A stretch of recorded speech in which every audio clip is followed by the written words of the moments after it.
It now is my distinct pleasure to introduce our keynote speaker for the conference. Dr. John Rotor is a professor of music at the University of British Columbia. You have extensive biographical notes on him in your conference program. I'm not going to refresh all of that. You can read it yourself. But I do want to point out how extensively he has published, because I don't think that his publication information shows up in the conference program.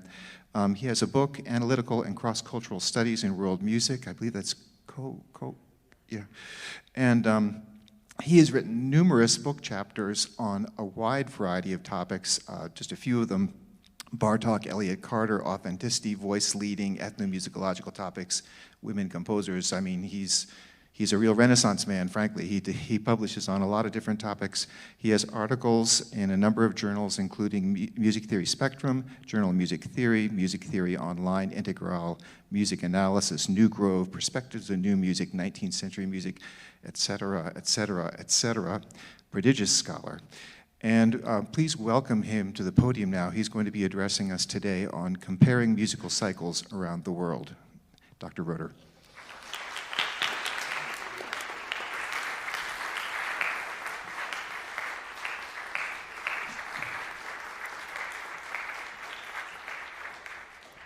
Thank you. Just before I start, I'd just like to thank the organizers of this conference.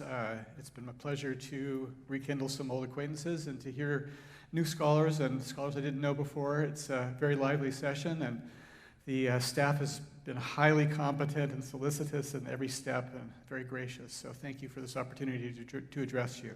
I think I'll begin with some music.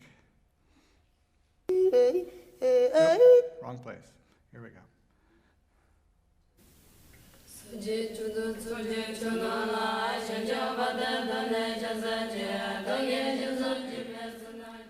In a South Asian temple, 3 nuns pray earnestly to attend the virtuous perfections of Buddha.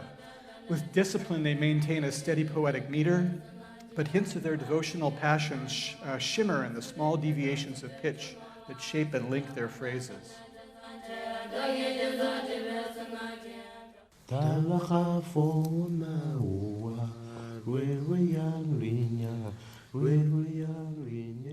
On a tiny Micronesian island of Vanuatu, the last settled place on Earth, 2 singers bob between repeated rhythms as they chant about building and launching a canoe. In hushed conspiratorial tones, their melody obsessively repeats a larger asymmetrical pattern, hinting at a sinister meaning behind the placid surface.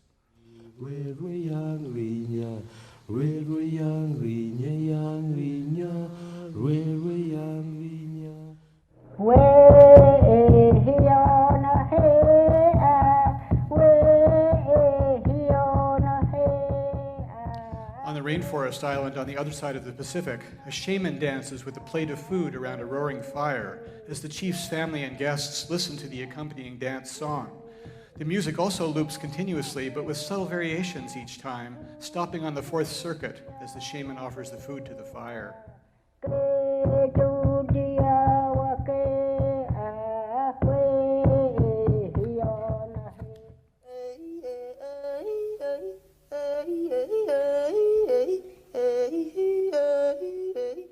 In another rainforest across the world in Gabon, a Bibiak singer yodels for her own amusement. Ping-ponging between chest and head voice, her melody keeps coming back just a little differently, as if constrained by the rules of some intuitive game.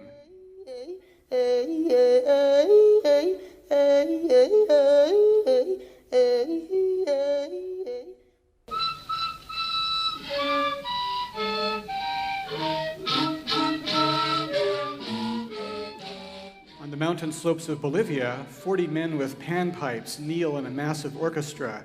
Alternating between sets of pipes, they reiterate descending melodies that mutate until they reach a point where they can start all over again.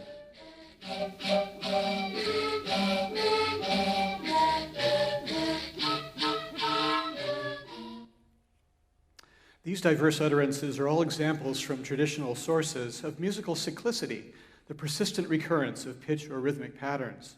Cyclic music paradoxically generates both stability and future-directed drive, and it invites and rewards participation, even to listeners distant in time, space, and culture. Its sheer ubiquity, as documented in surveys by Kurt Sachs and Bruno Nettel, and conceptualized broadly by Adam Ockelford and Elizabeth Margulis, suggests that humans across the world, for all their wonderful diversity, share some ways of hearing and organizing sounds in time, and that they can appreciate each other's musical cycles in terms that refer to these common listening abilities. Scholars who study repetitive music often characterize it in general terms, distinguishing types of textures by the kinds of experience they create. Richard Middleton, for popular music, distinguishes musematic passages, which repeat brief units but don't organize them into sections, from discursive passages that have directed or harmonic or melodic syntax. Rebecca Leiden distinguishes several subjectivities in minimalist music that are a function of the repeating unit's lengths, internal structure, and interaction with other elements of the texture. Some of these descriptions imply that cyclic music has no direction or goal. Certainly, incessant repetition is used in many cultures to induce trance or to merge the individual with the collective. But that's not always the case. Gretchen Horlacher finds ordered successions in Stravinsky's repetitive textures. Charles Kyle and Stephen Feld characterize a repeating groove as a site for individuals to repeatedly assert variable contributions to a collective process through their participatory discrepancies. If we analyze cycles only by classifying their subjectivity or states, we won't appreciate such aspects. Moreover, some scholars have shown how those details can direct and shape time. Kofi Agawu presents event-by-event narratives of the rhythmic dynamics of African timelines, focusing on the expectations that they create and on their temporal relation to regular dance steps. David Locke's study of Yevevu drumming describes how the timbre, pitch, and timing of the events creates a distinctive temporal flow that serves as a resource for the lead drummer's improvisations. While these approaches treat only the West African drum and dance repertoire, they seem worthwhile to refine, generalize, and apply to the music of other cultures. For my talk, I invite you to accompany me in that kind of speculative exploration. Rather than dwell on any one repertoire, I'll move through the items that we just previewed, listening for some common processes and comparing compositional strategies. To facilitate comparison, I've restricted my selections to simple, monophonic, rhythmic ostinatos, or isorhythms, and they're taken from recordings made by the first ethnomusicologists to study these cultures at times when the cultures were still relatively free from colonial or globalizing influences. To the degree that we find common traits among these maximally diverse and isolated examples, then, we might have some confidence that they reflect shared innate musical capabilities. To define musical cyclicity in a general listener-oriented way, and to explain more precisely the special experiences that cycles afford, let's first consider the Nuns Prayer. Its title is Gaden Lagya, and the recording was made in a Tibetan Buddhist temple in South India. This context should, of course, inform any complete analysis, but I'll concentrate for now on articulating my primal impressions of the sonic properties of their chanting. Certain features of cycles are only evident when one treats them not as a preformed object, but as a dynamic process. So my account will proceed moment by moment. I'll beg your indulgence for that for a while. Here is the opening.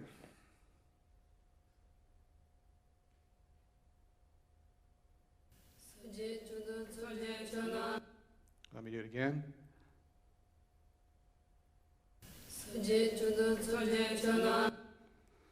Okay, so it sounds something like that. First, I hear a series of events. Each event is a cohering, distinctive ensemble of qualia, or features that I perceive, bundled during a bounded time span. Specifically here, a syllable consisting of an initiatory consonant changing to a vowel with a sustained constant pitch. The singers do not always match their pitches, but they limit them to a narrow range around a focal pitch that at least one of them always sings. So my graphical representation shows one event at any given time, but represents the differences in timbre and pitch by the shading and height of the triangles. So just one more time to hear that.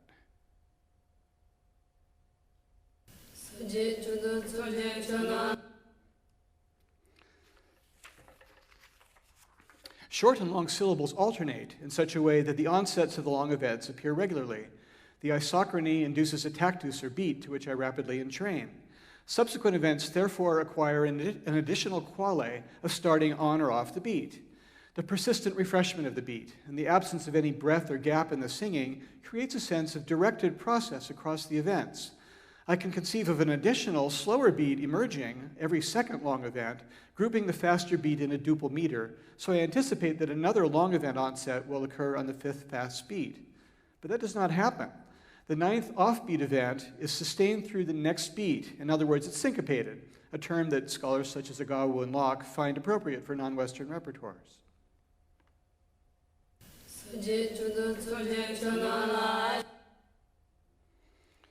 The next long event, event 11, does begin on the beat, preceded by a short event.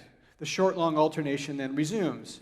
By the 18th event, I notice that the rhythm of the second 9 events, that is, their sequence of relative durations and temporal qualia, has replicated the rhythm of the first 9 events.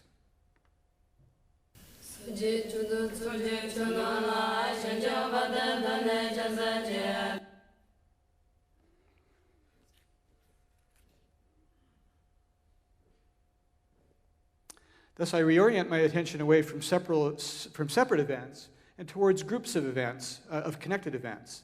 At the shortest time scale, I perceive events organized by repeated qualia series into what I'll call brief clumps. At first, each clump repeats the rhythm short-long with the same iambic succession of metric qualia, offbeat to onbeat, and then maintaining the same pitch and roughness. Sometimes this clumping turns trochaic. At the longer time scale, I perceive 9 event groups, each with the same rhythm.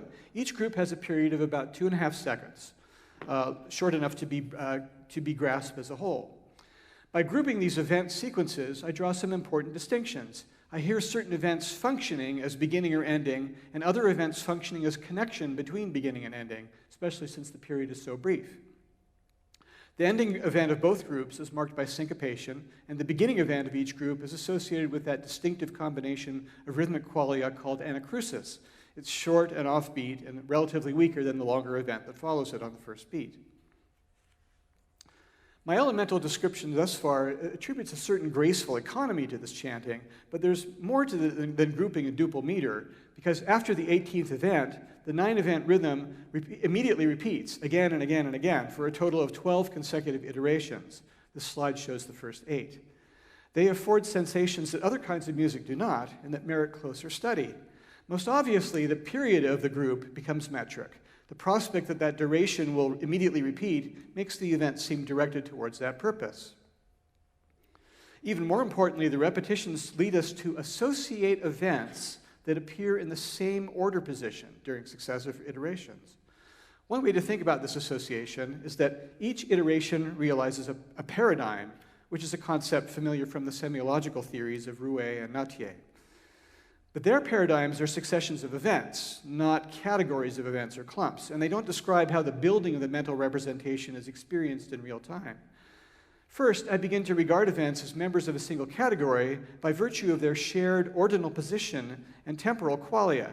That is, I develop a notion of beginning first on offbeat events, second connecting events, so forth to the ending syncopated events, and so forth. This crisp rhythmic categorization further focuses my listening on the qualia that order-corresponding events share. That is, the immediate repetition urges us to hear how the order-corresponding events are similar.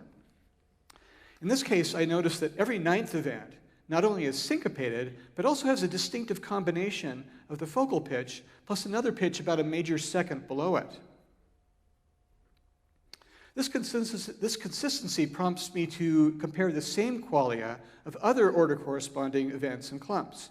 As I do, I notice a recurring process. Starting in each group on the second event, several successive events combine the focal pitch with a higher pitch, then the voices come together on the focal pitch for one or more events, and then the final 1 or 2 successive events include the lower pitch.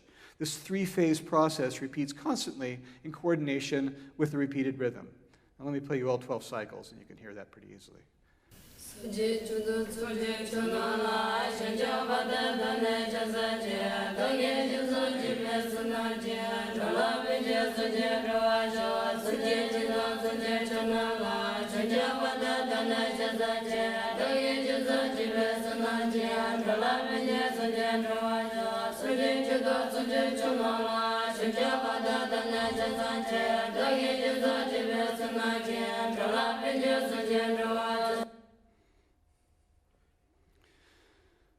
Further, I began to repeatedly anticipate particular categories of events in the same order. For example, each time I hear the higher pitch combinations giving way to the unison events, I anticipate that syncopated long event with a lower pitch combination that ends each group.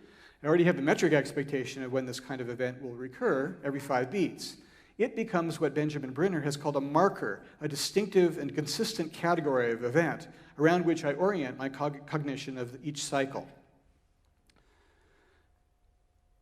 Somewhat paradoxically, categorizing events enables us better to notice differences between them. For instance, the pitch clusters that begin the 3rd, 5th, and 7th groups, shown in red, are wider and higher than the corresponding events in the 4th, 6th, and 8th groups, shown in pink.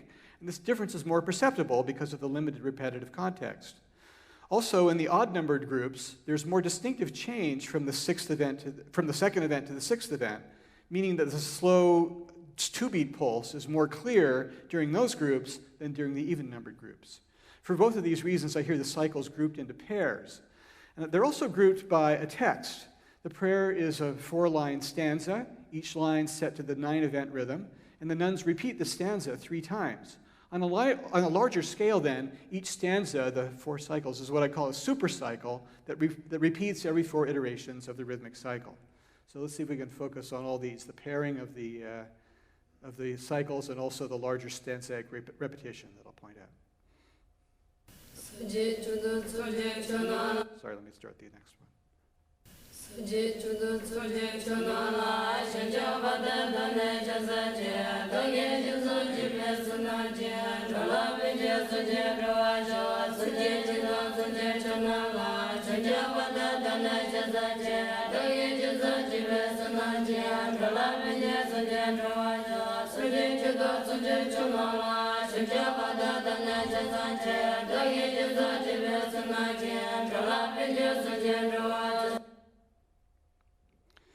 This analysis demonstrates my main point that I'll reinforce in the following examples. In persistently repetitive music, hearing different sounding events as members of the same category opens a way to perceiving larger scale processes and forms. It's the categorical hearing of events as simultaneously the same and different that makes cyclic music so special. Each repetition presents the same series of categories of distinctive qualia set in a distinctive rhythm, coordinated to include an orienting marker event. To emphasize the temporality of this, I'll call such a category series a template rather than a paradigm, and I'll use the word cycle to refer to each specific manifestation of the template. Now, I might have tried to describe this passage from the performer's point of view. Unfortunately, beyond some obvious generalities, I don't really have any access to it. Anyway, to the extent that we're interested primarily in describing our own experiences, we need not limit our analysis to what they think they intend. Indeed, having a clear description of our experiences will help us to communicate them and compare them to the experiences of other musicians who understand the same basic concepts. Now, the efficacy of an analytical method is most evident when it's used to characterize differences between superficially similar musics. As a case study, let's consider the Vanuatu Canoe song. The repetition in this song seems even more overt than in the nuns chanting. The same long rhythm, setting the same pitches and concluding with the same text, repeats many times. Closer analysis, though, shows that other factors provide a constant uncertainty or tension. Let me play this for you again.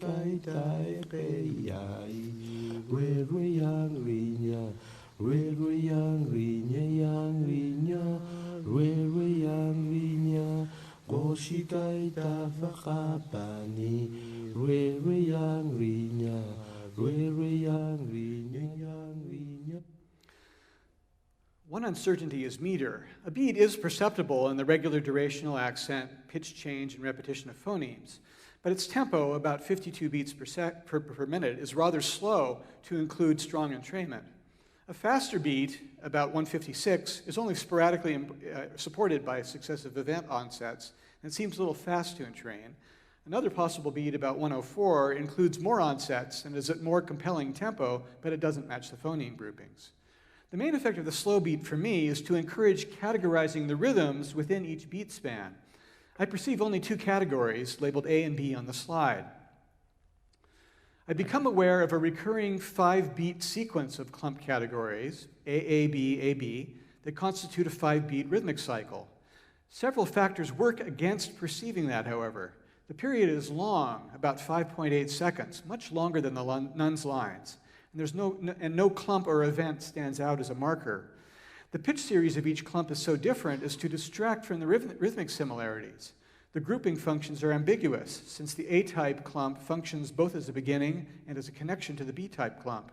One might easily hear a shorter but looser cycle that begins with A, possibly repeats it, and then ends with B. Moreover, the symmetry of this rhythmic repetition conflicts with the asymmetric grouping structure of the text, in which the last 7 clumps always repeat the same refrain, and also with the changes of pitch focus, which keep on D across the cycle boundary and then switch to A in mid-cycle. Lastly, while the repeated B-type rhythms help to articulate the cycle boundary, their pitches, which gradually rise from the first cycle to the second, cut across the middle to reinforce the coherence of the entire supercycle. So this song offers us multiple ways to orient ourselves to beat and grouping. There's a palpable tension between the exact repetition of the supercycle and the equivocal processes within it that commands continuous attention. I'll play this again.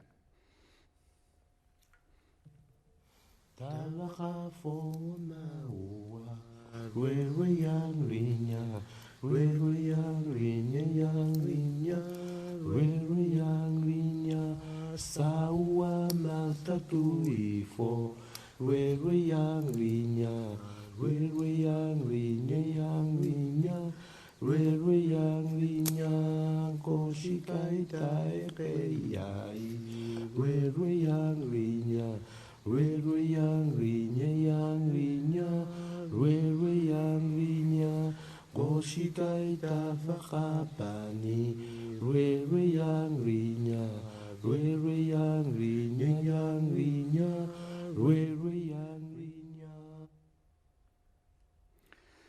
Let me summarize from these first two examples the various ways that repeating cycles remain lively. The event categories and the clump categories are rich. For example, in some order positions, the qualia, such as pitch, may have several possible values. Or events are characterized by the common behavior or relations they have within a clump rather than their absolute value. Tempo and accent patterns variably or weakly support perception of meter, affording multiple possibilities for a tactus and multiple ways to group it. Or the grouping structure may be ambiguous or asymmetrical. We may feel conflicted about what function an event or clump plays within longer groups. Or groups may be so long that it's hard to anticipate the exact succession of event categories or the reproduction of group duration. Or the variations of events can be heard to participate in a temporal patterning or process that spans multiple consecutive cycles. The Vanuatu Canoe song and the Nuns chant both reward attention, but through different combinations of the listed strategies. Although both have repeated rhythmic cycles, the specific properties of their respective cycles account for the differences between them. In between the two extremes of exact and obscure repetition lies a vast range of cyclic music in which the rhythm repetition is plain, but the events vary in some ways to maintain interest, playfulness, or even a large-scale formative processes. I'll now discuss a couple examples that analysis shows to be surprisingly similar, considering the distance of their respective cultures. The first is owned by the Raven clan of the Haida Nation, whose ancestral home is on the islands off the northwest coast of British Columbia. The performer is Susan Williams, born in 1862, who was a living encyclopedia of Haida songs and a frequent participant in potlatches, the ceremonial feasts that were a central feature of indigenous culture in this area. Describing her song using the same fundamental concepts allows us to compare and contrast it with the Nuns Prayer and to hear subtle processes that keep it lively. The slide shows my transcription. I hear her pitches limited to just 4 categories. Long slurs indicate events that are sung on a single breath. To keep the discussion focused on the cycle, I'll disregard the drumming. She's accompanying herself on the drum.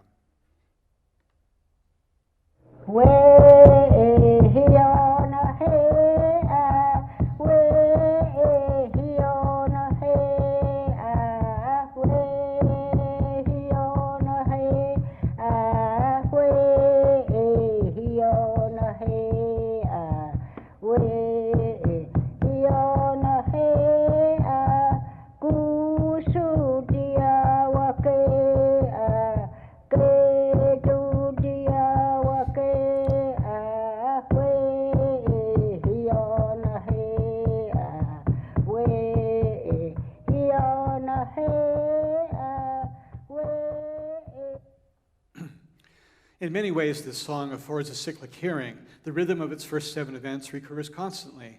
At first, she sings the rhythm on a single breath to the same syllables, helping to establish the group boundaries. Regular attacks, some of them accented, create a slow tactus that gives each event a quality of being on or off the beat. Although each group spans 5 beats, the slow tempo and the long period make it difficult to hear a quintuple meter the way we can in the nuns chanting.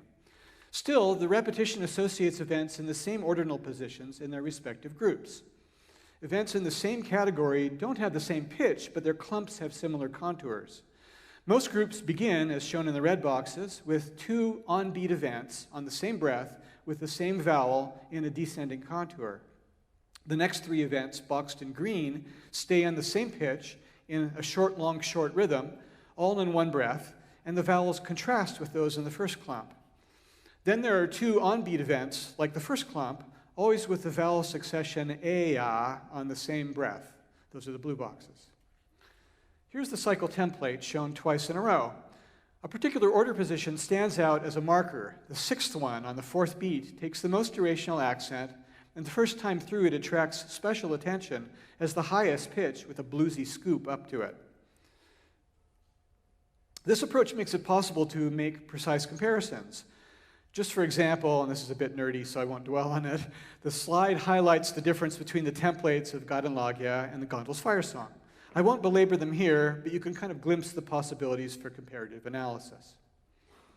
Now, in the Nuns Prayer, we saw how slight variations to the event qualia connected successive groups into longer structures.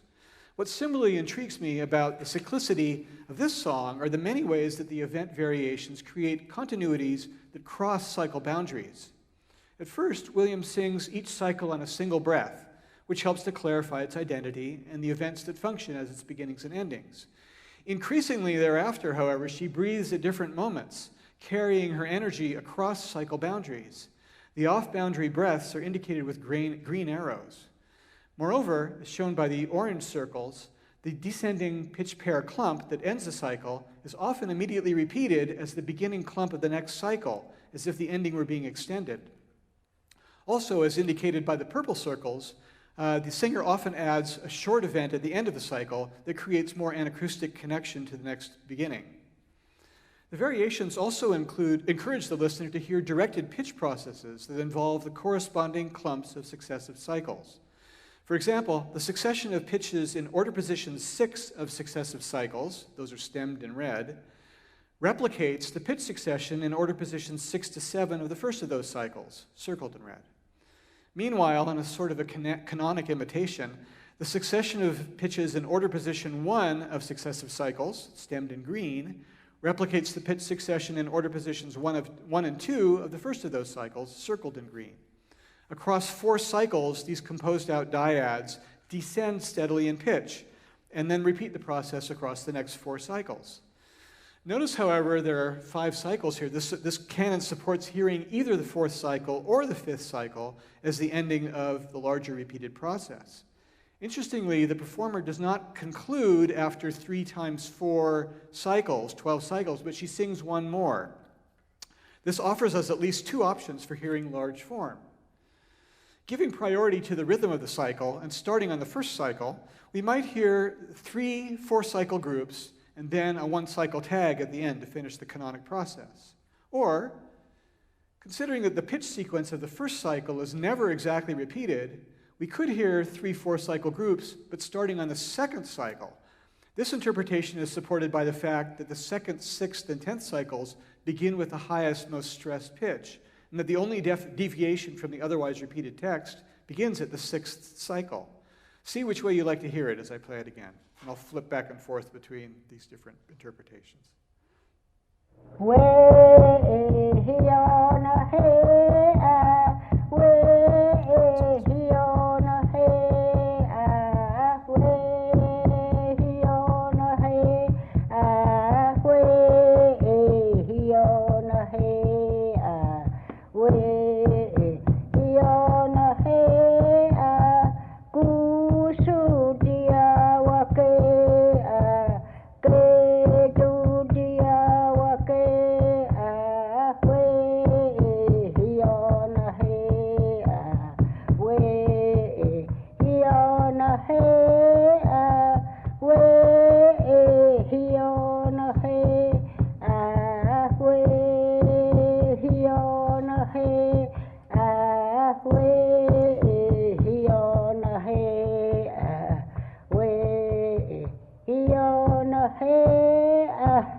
the song offers constantly fresh ways of orienting our hearing towards and away from the underlying repeated rhythm. I'm impressed with the variety she achieves, repeating just 7 events in 4 pitches. Similar techniques of linkage and formal process are evident in a performance by a Gabonese singer on the CD Music of the Bebeak Pygmies. I developed this analysis with my frequent collaborator, Michael Tenzer. It too is based on simple cognitive principles to permit comparing and contrasting all the items discussed so far. As in other pygmy singing, 2 vocal registers are used to produce a limited number of fixed pitches. A brief distinctive rhythm, sung on a single breath, repeats continuously and nearly exactly. The slide shows this template twice in succession. Its period is about 2.4 seconds. As shown by the red and green colored notes, I hear it organized asymmetrically as 2 clumps of 3 and 4 events. At first, the beginning of each 3-event clump is marked by a new breath, and the beginning of each 4-event clump is marked by a change in the lower register from C to D, a slight agogic accent, and an emphatic resonance in the singer's voice. Let's see if you can hear that asymmetrical subdivision.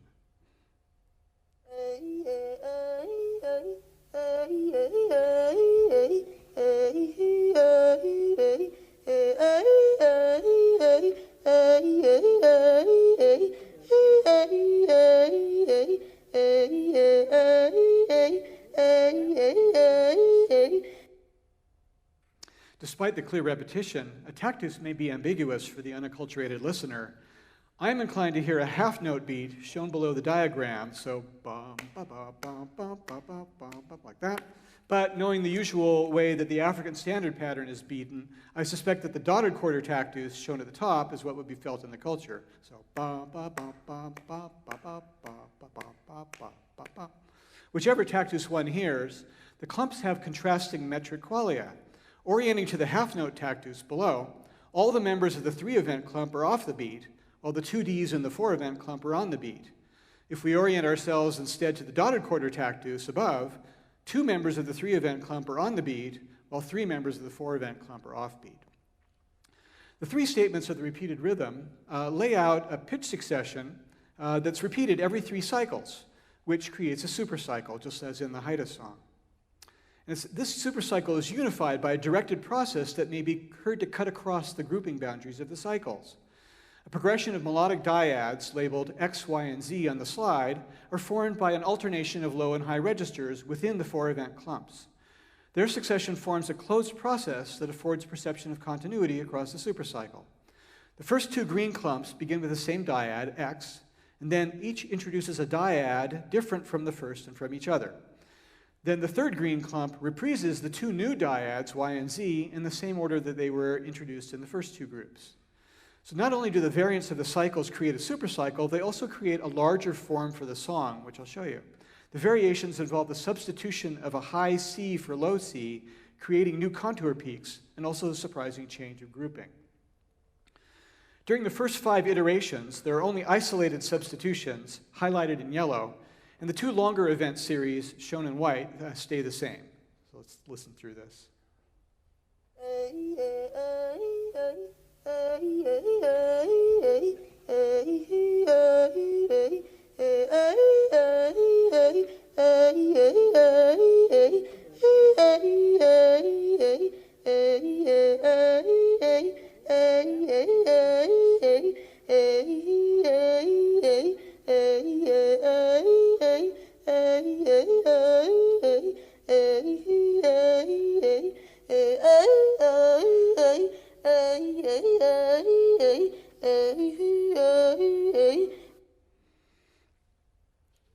About halfway through the performance, right after this, where I stopped it, the high Cs start to come much more regularly. These changes call attention away from the repeating cyclic rhythm to other continuities. On the slide, I've shown on the top line the first statement of the supercycle, and then a dotted line, and then the next 3 systems are the 6th through 8th statements of the supercycle. So specifically, these high Cs now strongly favor hearing the dotted quarter tactus, shown by the brackets on the slide. It becomes strong towards the end of the supercycle, and then overruns the supercycle boundary, going right past it onto the next line. The variations also disrupt the dyad process that we heard to string the cycles together. Even more strikingly, at the exclamation mark, the singer changes her breathing pattern. now taking breaks in the middle of the 4 event clumps before the new high Cs. Her new breath groups cross over the previously established clump, cycle, and supercycle boundaries. So let's listen now to the material underneath the dotted line, supercycles 6 through 8.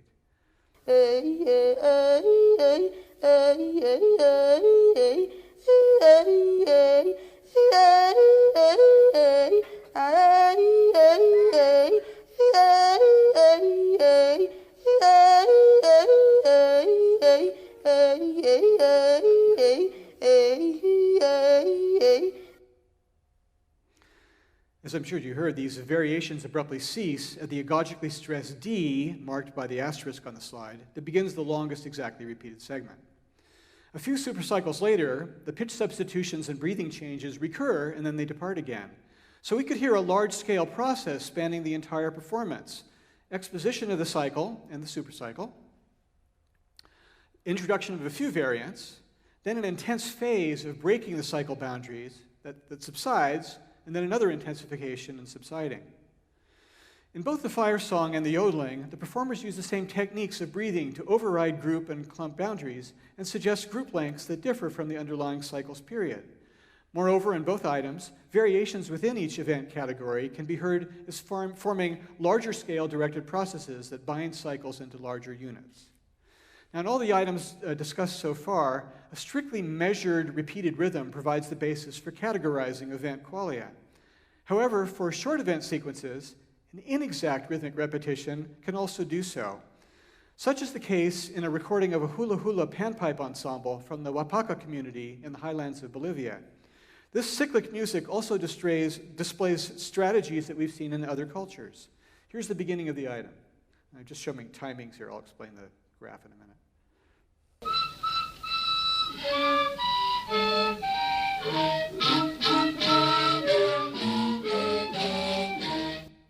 Okay, well, the pitch series of the first 8 events is reproduced by the next 8 events, establishing a group boundary. And this slide shows the rhythm of each group as a series of inter-onset intervals. The rhythm does not exactly repeat with the pitches, but we can discern a consistent durational contour: short, short, longer, shorter, short, short, longer, shorter. The 3rd and 7th events always take some durational accent. To the extent that we hear the first 2 events as having the same duration, and the 4th through 6th events as having the same duration, we might hear 2 clumps, each with a different tempo possibly, and we could also hear each long event as always beginning on the currently active beat. The identity of each clump is strengthened by its distinctive pitch behavior. Clump 1 states the same pitch thrice, holding the last. In clump 2, by contrast, each successive event changes the pitch down by step within a pentatonic scale. After 2 statements, then, we infer a cycle, and we hear either of the longer events as a marker. They're circled on the slide. Despite the locally varying durations, both cycles last about 4 seconds, a period that's within the same range as the examples we analyzed earlier. Now, according to field researchers, Huapaca culture attributes to the panpipe pitches some additional symbolic qualia. In any octave, the pitches are divided between 2 sets of panpipes, one engendered male and the other gendered female. The male pipes have 4 pitches and the female have 3 pitches. And these are indicated respectively by the blue and green on the slide. Yeah, got it. Also, lower pitches are associated with older age. Accordingly, the first clump consists of all male pitches, and the second clump alternates female and male pitches in an increasing age. If you take the 4 male pitches and the 3 female pitches and you put them together, it makes the complete pentatonic scale, which we'll get to in a minute. Taking the symbolism into account strengthens the identity of the cycle and its clumps. Considering the initial emphasis on male notes, we might understand the following female notes as subsidiary in function, passing from male note to male note, but such an apparent hierarchy is subverted by ending the cycle on the low female E. This uses up all 3 of the available female pitches, completes the octave from the initial high E, and so prepares for the repetition. As the music continues, the cycle varies in pitch and rhythm, but maintains a discernible succession of qualia categories.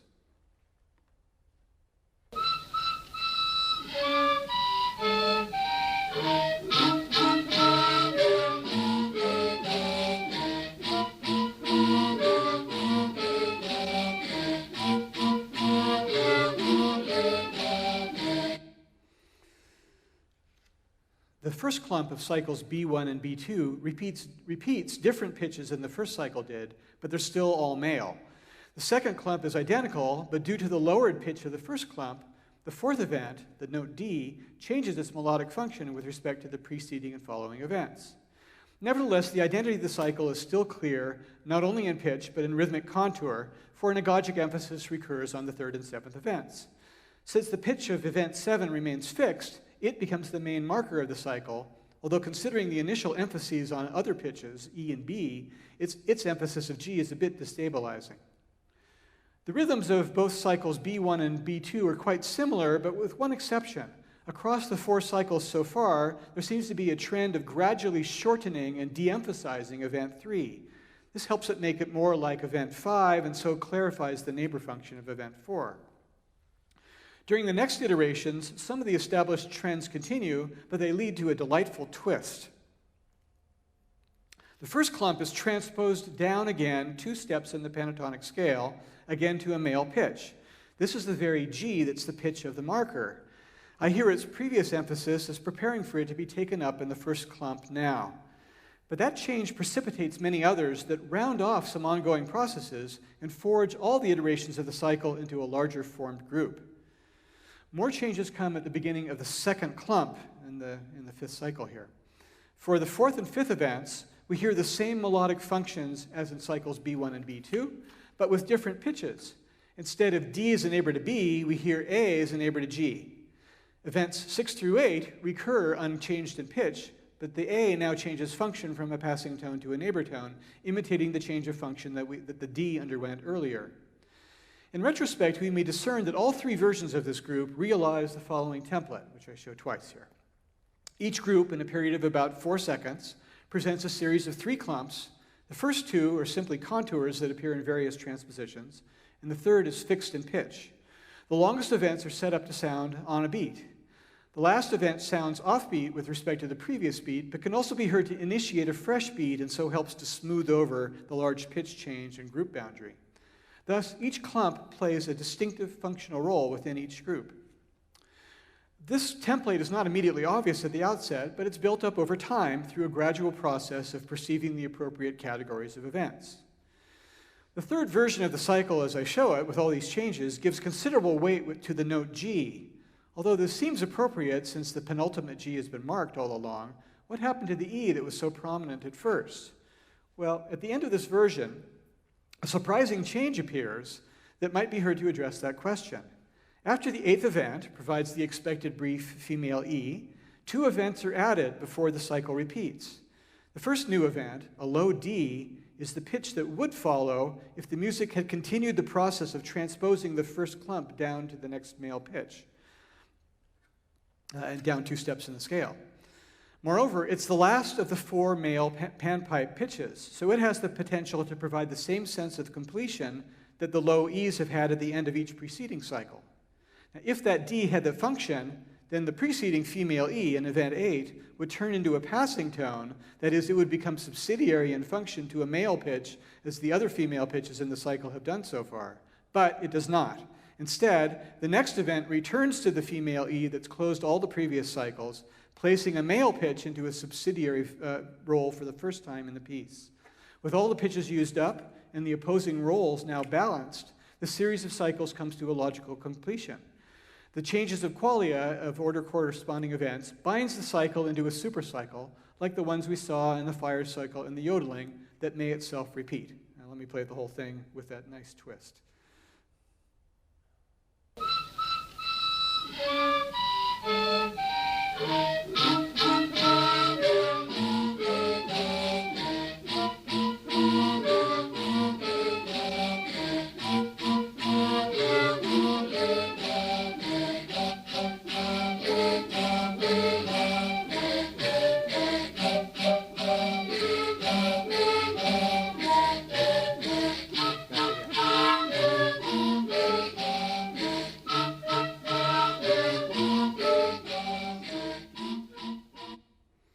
Let me round off this Cook's tour by summarizing my approach and suggesting what it might contribute to music theory and ethnomusicology. I hope to have shown that in these passages, like the West African examples analyzed by Agawu and Locke, a few concepts tied to basic modes of perception suffice to characterize the special procedure we call a cycle, and to appreciate its many possibilities for musical pattern making. The perceptions that I'm talking about include capabilities for entrainment and abstraction that have been cited by psychologists, as well as by recent accounts of the origins of music, such as Bipsham and Tomlinson and others. Specifically, I modeled each cycle as a repeating rhythm of event or clumped categories. I determined the categories contextually by comparing order-corresponding events or clumps, but I left open the possibility of incorporating indigenous categories as well, as I demonstrated with the panpipe example. My analysis consisted of determining the qualia categories of order-corresponding events and clumps, evaluating how the cardinality and period affected the salience of the meter and grouping and category sequences, characterizing and understanding how meter and grouping functions contribute to the categorization of events, and identifying designs and processes that may be perceived to arise from variations within the categories. I've demonstrated how this approach makes it possible to compare these cycles in precise terms that refer to how they unfold in time. Some cycles were quite different, others rather similar, but all had something special that kept them lively. Now, this suggests a rather different way of conducting comparative cross-cultural analysis than we usually find in the literature. Alan Lomax's Cantometrics, or Savage and Brown's Canto Core, or the Natural History of Song project characterize music not by its temporally changing processes, but by more static properties like tempo, scale, mode, instrumentation, and so forth. The processes that I've shown appearing in these very different cultures suggest that those coding systems might be missing some important similarities. The similarity is not necessarily evidence of diffusion, but it may point to what you might call convergent evolution, in which the operation of shared human perceptual abilities within highly constrained contexts of cycles produces similar strategies and effects. But whether or not this approach may support inquiries into cultural diffusion or convergent evolution, it fulfills for me an aesthetic purpose.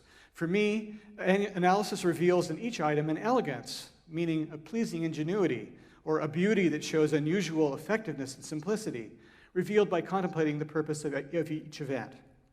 I hope my talk will encourage more scholars to turn their attentions to the workings of traditional music across the world. I'm grateful for the opportunity to share my pleasure with you. Thank you.